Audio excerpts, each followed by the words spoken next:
Hey everybody, I'm Steve with South of Sanity Farms, and in today's video I want to show you how we were finally able to get our fly problem under control, so stay tuned. So we've been at this farm for 6 years now, and every year the flies have gotten worse and worse just the more animals we add.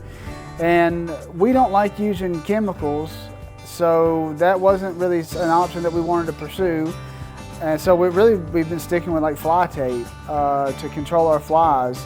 And so in here we have one of the pulley systems that we have where we have a roll of fly tape, and then it just kind of zigzags back and forth across, and then we'll crank it up on this end down here, and so we'll just change it out whenever it fills up with flies. We would roll it out, and we actually got about a half a year, maybe almost a season worth of fly control out of that. But again, it's not catching all of them, certainly, and so there's still a problem. But I mean, this right here, I don't know if you can see how many flies are on there, but this tape has been out for probably 3 weeks or so, and that's all the flies that we've got on it. Whereas in the past, this whole thing would be caked full of flies after a couple of days. You know, so we had a real bad problem with flies, and we knew we needed to do something different. So the first thing that we started to do was put the barn on a regular cleaning schedule. And so we've done a much better job of like managing the feces from the animals that sleep in there overnight. And then also a big thing of what we've done too is to get some of the animals out of the barn, which that was our biggest problem. Our biggest problem area was where we were raising our quail and stuff. And so we've actually moved our quail out here into this little 3-sided building, and that's removed a lot of the problem. You know, and I don't know if you can see it on camera or not, but there's really, even in here now, there's not a whole lot of flies in here. I mean, there's definitely some. There's nowhere near as many flies around the quail as there used to be. And that is thanks to what I'm about to share with you, which was our solution for managing our fly problem.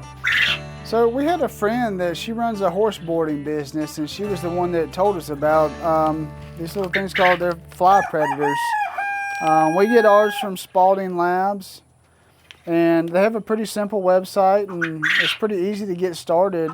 They just, you fill out a thing on like how many animals you have and how much land you have, you know, and they'll kind of calculate it based on everything that you give them as to how many they'll send you every month. And the way these guys work is they will attack the fly larvae. So any adult flies that are out there, this will not get them, but they'll attack the fly larvae, and to prevent some, at least most of them, from hatching into flies. And the first month, because I think the fly's life cycle is about a month long, and then these guys, they last about a month or month and a half before they die off. And so the adult flies that you have for that first month is really, you're not going to see any results until really your second month. For us, it was really almost our third month before we started to really see the results that we have now.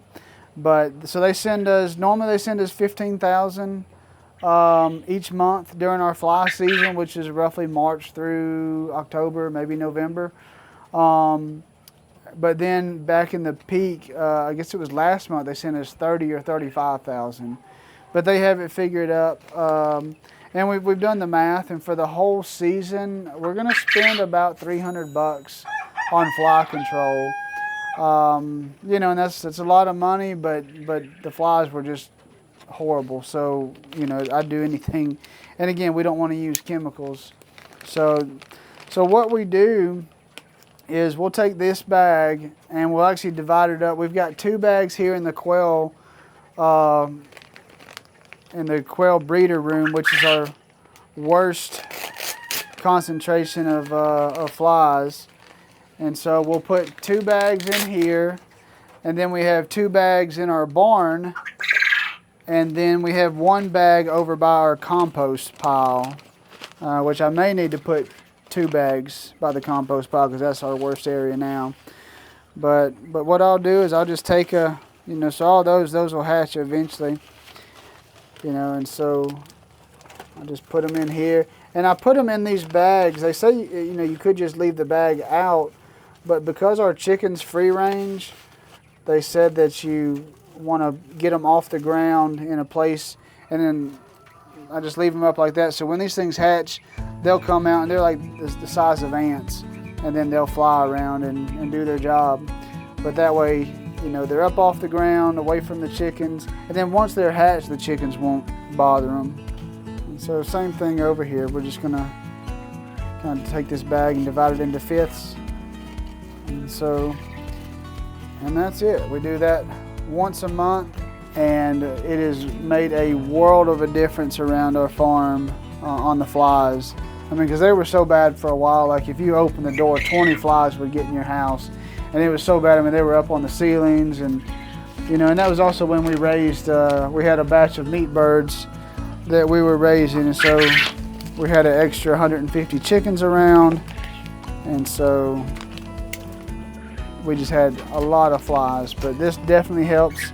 I'll put a link in the description below that'll send you to their website, and there's probably some other companies around that do the same, offer the same thing, so maybe just price shop and see who's got the better deal. Anyway, but yeah, these fly predators, that's been, you know, a huge benefit to adding to our farm to keep everything kind of under control. So we'll see y'all next time.